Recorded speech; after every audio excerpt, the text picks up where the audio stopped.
muna ako. Mag-MC nga muna ako. Oh. Paano mo ba malalaman kapag ang babae may sis? Siyempre po, di ba, kinakapa po dun sa bahaging mabundok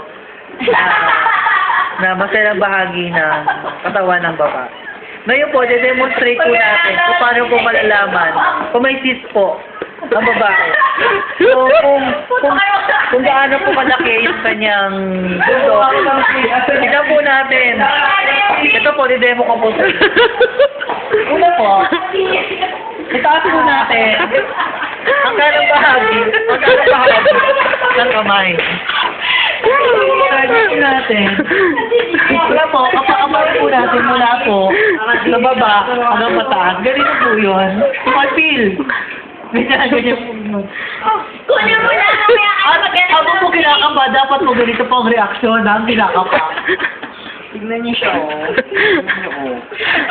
Iba ko sa'yo, hindi pa na nakatanga. Ayan po.